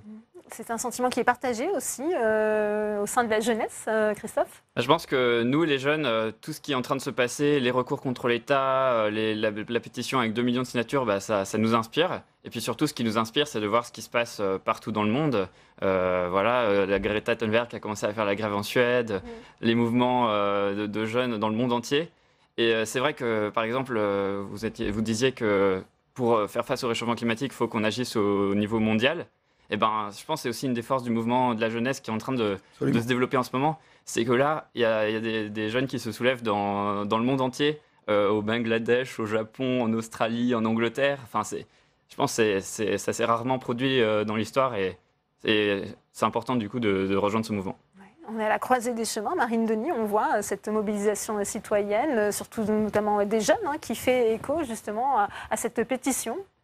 Oui, complètement. En fait, nous, on a été tout de même très, très surpris de l'engouement. C'est la première pétition qui a été autant relayée, signée aussi rapidement sur les réseaux sociaux. Et on s'aperçoit aussi que c'est une pétition qui a circulé dans des milieux sociaux assez différents pour la première fois. On a eu des gens qui n'étaient pas forcément encartés, qui n'étaient pas forcément adhérents à des associations qui ont signé cette pétition. Donc, il y a aussi une demande de la société civile. Et là-dessus, je pense qu'en fait, on est tous d'accord sur l'idée que l'urgence climatique, elle est là, il faut agir, sauf qu'on n'est pas forcément tous d'accord sur la vitesse avec laquelle on veut contraindre les pouvoirs publics et l'administration. Et je pense que nous aussi, on utilise la voie juridique parce qu'on se dit, d'accord, peut-être que le juge administratif n'a aujourd'hui pas assez de pouvoir ou pas assez de billes sur le plan technique pour pouvoir contraindre l'État ou l'enjoindre à agir davantage. Et donc, c'est pour ça qu'on propose aussi beaucoup de choses dans notre requête. Christine Lavarde, est-ce que l'État ne respecte pas ces engagements climatiques? Encore une fois, on sait qu'il y a plusieurs lois qui ont été votées. Elles ne vont pas assez loin. Elle est réelle, la situation de non-respect des engagements climatiques? En tout cas, ce qui est sûr, c'est que c'est le sentiment que les citoyens en ont. Encore hier soir, je participais à un grand débat. Et quand on est arrivé à parler des questions d'écologie, je mettais en avant notamment toutes les actions du territoire auquel j'appartiens, qui est assez novateur, en avance dans le domaine. Et là, un citoyen m'a interpellé et a dit « D'accord, tout ça c'est très bien, mais c'est pas la hauteur de l'enjeu de demain. » C'est-à-dire qu'effectivement, je suis d'accord avec vous, l'écologie du quotidien, tout ça c'est bien. Et justement, j'ai envie de demander à ces jeunes qui manifestent dans la rue, est-ce que déjà ils appliquent dans leur vie de tous les jours un comportement qui est finalement aussi en adéquation avec le sens de la pétition? Parce que c'est bien gentil de signer et de faire injonction aux États mais il faut aussi que soit dans le quotidien, on accepte de ne pas prendre l'avion pour juste aller passer un week-end je ne sais où, peut-être de diminuer son chauffage et de vivre avec un pull chez soi, de trier ses déchets. Voilà, donc c'est aussi un changement du comportement dans le quotidien. Et je ne sais pas si tous les jeunes qui manifestent ont aussi un comportement qui est en correspondance avec leurs actes. Et je vous ferai répondre à Christophe. Moi, on est obligé de dire que la société française ne tient pas ses engagements sur le climat. Ce n'est pas que l'État. Quand on voit l'augmentation des ventes des SUV, on voit bien qu'il y a quand même des comportements collectifs qui ne sont pas à l'échelle. Pour autant, je crois que derrière cette interpellation de l'État, et moi je trouve que c'est assez sain qu'on aille jusqu'à la justice, il y a la question de savoir quelles sont les mesures concrètes qu'on va mettre sur la table et qui font le plus sens. C'est ce que nous avons fait quand même lundi au Sénat avec ce collectif transpartisan qui regroupe aujourd'hui près d'une centaine de sénateurs quand même, donc c'est tout à fait significatif. Et là où on a mis de vraies propositions, même un peu technique, un peu barbante, quand on dit qu'il faut par exemple sortir l'investissement climat du 1.2 qui encadre aujourd'hui l'augmentation du fonctionnement des collectivités territoriales, ça aura de l'impact. Mais le problème, c'est qu'on n'a pas non plus des majorités. Surtout, je ne suis pas sûr qu'avec Christine, même si on défend certaines propositions communes, notamment sur les collectivités territoriales, si on augmente très très fortement le malus sur les SUV qui aujourd'hui explose et font que la France ne tient pas ses objectifs sur le transport, qu'on trouvera une majorité avec les Républicains. J'en suis pas sûr. Donc on est quand même dans ce moment de vérité pour l'ensemble de la société française et donc sa représentation politique. Est-ce qu'il y a un comportement exemplaire chez les jeunes qui manifestent? En tout cas, moi, ce que j'observe parmi les militants au sein du mouvement des jeunes, c'est que tout le monde, on essaye d'être cohérent avec ce qu'on défend. Beaucoup, par exemple, ne mangent plus de viande ou alors ne prennent plus l'avion ou trient leurs déchets, bon ça c'est obligatoire, mais font énormément d'efforts au quotidien. Et en fait, ce qu'on se rend compte, c'est qu'on veut bien faire tout ça. En fait, depuis toujours, on nous dit il faut que vous fassiez ça, mais pour autant, on continue à émettre toujours plus d'émissions de gaz à effet de serre, on continue à polluer, la biodiversité continue à s'effondrer. Et donc, à un moment, il faut aussi changer d'échelle. Et donc, nous, on est tout à fait d'accord qu'il faut appliquer ça dans nos comportements quotidiens. Simplement, les petits pas par les citoyens, ça ne va pas suffire. Et il faut aussi que là où le pouvoir se trouve vraiment, c'est-à-dire dans l'État, dans les grandes entreprises, il y a du changement qui est, sinon, on ne s'en sortira pas, quoi. Alors, pour aller à Nairobi, au Kenya, Emmanuel Macron a certainement pris l'avion. Il est justement aujourd'hui au One Planet Summit. Je vous propose de l'écouter et je vous ferai réagir après. Cette jeunesse partout dans le monde, elle a raison de nous dire cela. Elle a raison de s'impatienter, parce que nous n'avons que trop tardé. Alors nous tous, à chaque fois que nous nous voyons, nous devons simplement faire une chose, aller plus loin, prendre de nouveaux engagements et ne rien céder aux tenants des modèles passés, ne rien céder à l'obscurantisme, ne rien céder à des modèles qui ne laissent plus leur place à ce combat qui est aujourd'hui le nôtre. Nous faisons partie du camp des déterminés. On doit changer en profondeur notre modèle. En profondeur. C'est-à-dire remettre au cœur de l'économie de marché la place de l'environnement, remettre au cœur de chacun de nos investissements et des choix d'entreprise la part de la biodiversité, du développement durable, de la lutte contre les émissions. Marine Denis, il y a un décalage entre les paroles présidentielles et les actes, notamment en France, selon vous? Je pense qu'il y a des décalages, en fait. Là, ça se chiffre, à mon avis, en plusieurs dizaines de décalages. Non, je suis très sensible à ce discours et je pense que c'est très bien qu'on rappelle la volonté politique sur ce sujet. Mais dans les faits, il y a quand même un certain nombre de choses qu'il va falloir repenser aussi. On sait aujourd'hui, et là je m'appuie sur le discours de départ de Nicolas Hulot qui avait été fait au mois de septembre, c'est lorsqu'on a un arbitrage entre le ministère de la Transition écologique et Bercy, c'est systématiquement Bercy qui gagne. Et on a beaucoup de mal à flécher ou en tout cas environnementaliser tous les projets de politique publique qui sont mis en place dans les ministères. Alors que ça vienne d'une question de vieux modèle, c'est une chose, mais typiquement sur quelque chose de très concret, moi ça me choque qu'à l'ENA aujourd'hui, on forme les futurs hauts fonctionnaires de la France sans les sensibiliser à la question du droit de l'environnement ou la question de l'écologie de façon générale. Donc il y a encore beaucoup de choses sur lesquelles il va falloir se mettre un peu en conformité entre les mots et les actes. La France, signataire et organisatrice des accords de Paris, comment arriver finalement à ces renoncements, justement, ces manquements que vous dénoncez? Je pense qu'il y a plusieurs choses. C'est-à-dire qu'effectivement, les objectifs sont difficiles à atteindre, on le sait, et on ne peut pas forcément y aller à un niveau individuel. C'est toujours ce qu'on nous oppose, c'est de dire, mais attendez, si la France produit moins, si la France sort de cette économie libérale, ça va s'effondrer, il va falloir gérer aussi des milliers de suppressions d'emplois. Moi, là-dessus, je pense qu'il faut aussi être un peu avant-gardiste et un peu courageux. C'est-à-dire que des organisations internationales comme l'Organisation mondiale du commerce, qui sont loin d'être des organisations extrêmement de gauche, je pense qu'on peut le dire, commencent à produire des rapports d'experts aussi appuyés par des économistes qui disent que la transition écologique créerait tant de millions d'euros de bénéfices et tant de millions d'emplois. À un moment, il faut aussi peut-être, puisqu'on est dans cette logique de globalisation et d'économie de marché, écoutons aussi ce que dit l'Organisation mondiale du commerce sur ce sujet. Christine Lavarde, on a souvent eu ce débat sur ce plateau, sur cette opposition écologie, économie. Marine Denis nous dit que les hauts fonctionnaires sont tenus à l'écart de ces préoccupations environnementales, notamment dans leur formation à l'ENA. Alors peut-être à l'ENA, mais dans d'autres corps de la fonction publique, je peux vous confirmer qu'on est par contre sensibilisé très tôt justement à toutes ces problématiques de mobilité, d'énergie, de transformation, puisque c'est bien ça en fait aujourd'hui qu'on nous invite à faire. Après, et je rejoins complètement sur le fait qu'aujourd'hui, transition écologique ne doit pas rimer avec décroissance économique, et notamment, moi je n'arrête je plaide depuis bien longtemps pour dire que la meilleure énergie, c'est celle qu'on ne consomme pas et que si jamais demain on engageait un véritable plan Marshall de la rénovation thermique des bâtiments, ça viendrait d'une part diminuer notre consommation d'énergie et en même temps ça créerait nécessairement de l'emploi. Parce qu'aujourd'hui finalement c'est quand même les familles les plus précaires qui sont dans les logements les moins bien isolés, donc qui ont des factures très importantes. On vient effacer, gommer un peu ce signal prix, ce coût avec le chèque énergie, mais finalement on ne répond pas au véritable enjeu qui est de ne pas consommer. Ronan Dantec, ensuite Christophe. L'exemple de la réhabilitation du logement est un bon exemple. C'est un échec des politiques françaises, mais complet depuis longtemps. Pourquoi ? Parce que finalement, on propose, avec par exemple le plan l'éco-PTZ, un plan à taux zéro, aux gens de réhabiliter, et puis avec de l'argent pas cher. Sauf qu'on s'adresse à des ménages qui sont déjà au plafond du taux d'endettement, donc qui n'ont pas accès.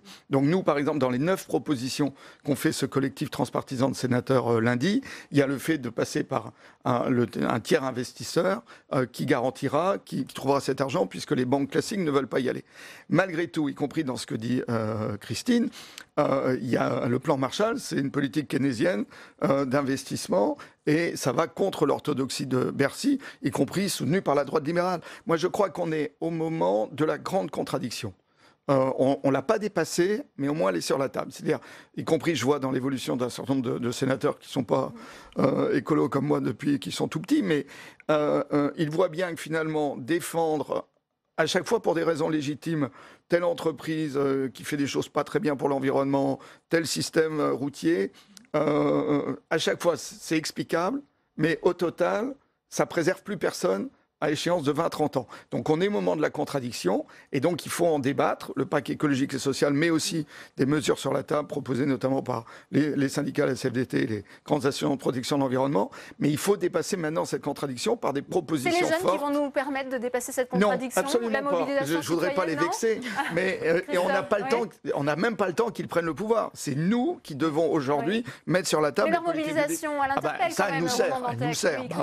Parce qu'on sait que demain, il y a cette grève hebdomadaire, et il y a la contre-proposition, en quelque sorte, de Jean-Michel Blanquer, le ministre de l'Éducation nationale, de débat dans les lycées sur le climat. Alors, quelles options, justement, pour les lycéens ? Est-ce qu'ils vont être dans la rue ou dans les lycées, selon vous ? Alors, sur l'organisation de ce débat, en fait, nous, on a demandé depuis longtemps à ce qu'il y ait des débats organisés sur l'environnement. Et d'ailleurs, on demanderait aussi à ce qu'il y ait une place beaucoup plus importante sur toutes ces questions d'environnement dans les programmes scolaires.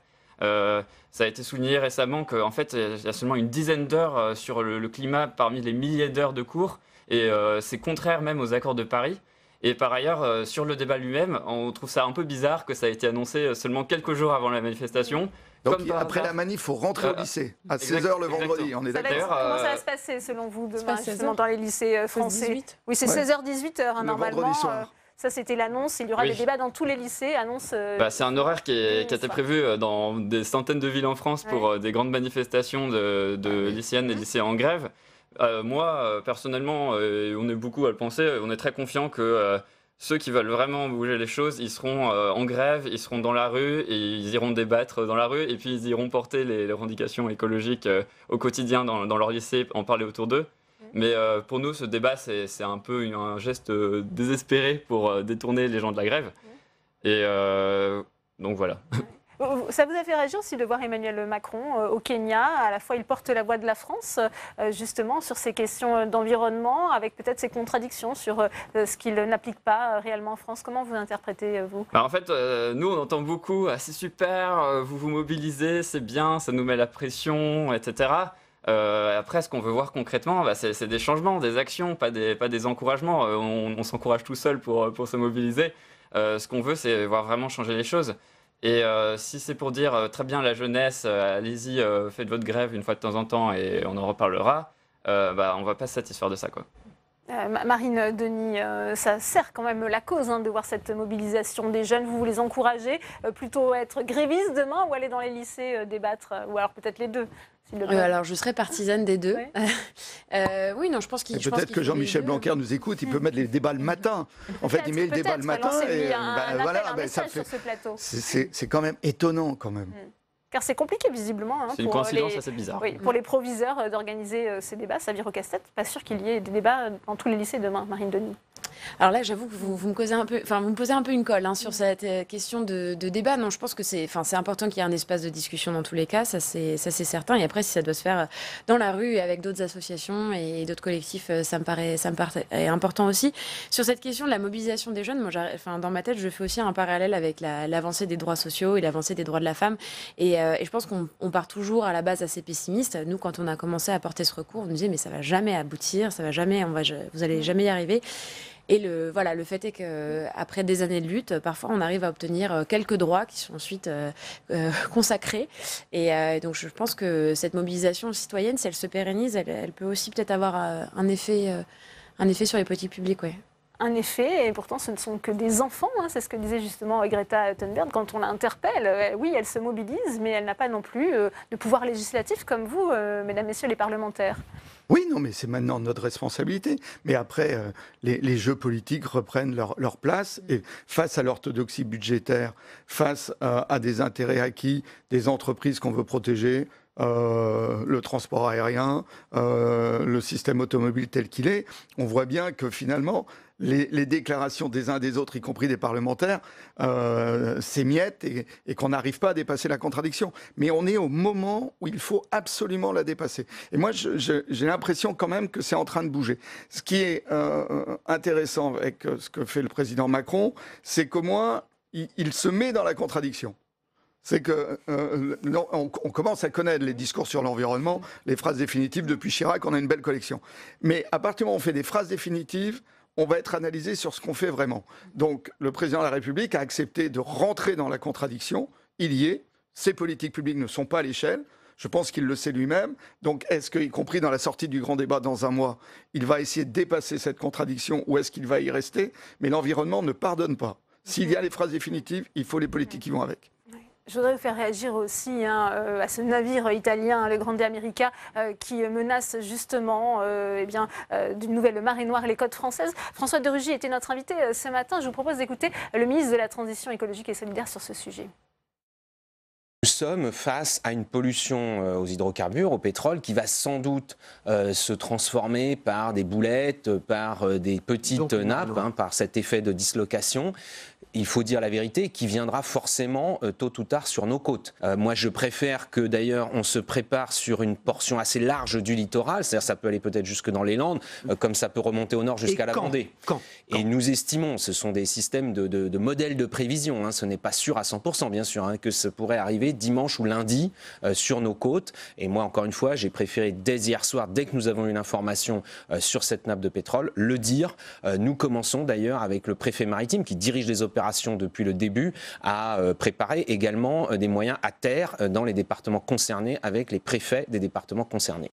Christine Lagarde, la mobilisation de l'État est suffisante justement pour se préparer à cette marée noire éventuellement?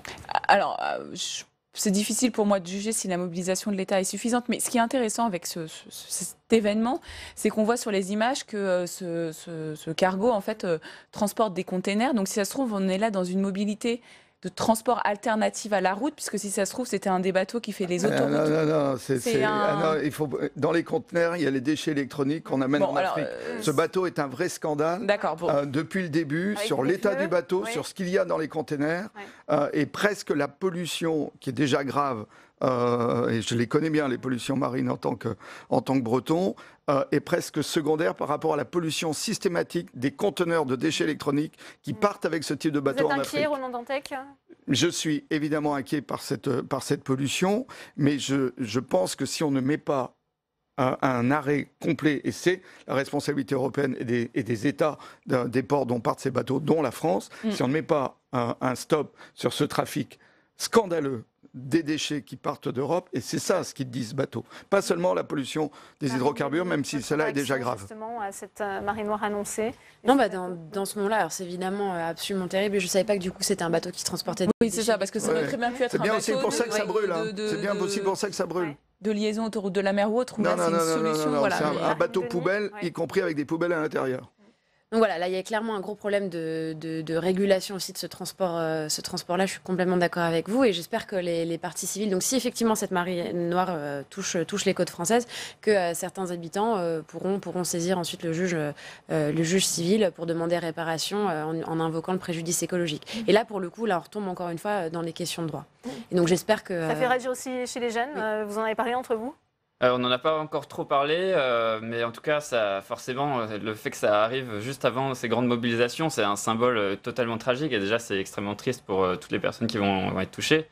Et en fait, ça montre en fait l'absurdité du système économique dans lequel on est, où on envoie les déchets électroniques à l'autre bout du monde, dans des pays en développement, parce qu'on surconsomme et on a des produits qui sont avec une obsolescence programmée qui va faire qu'on doit toujours en racheter.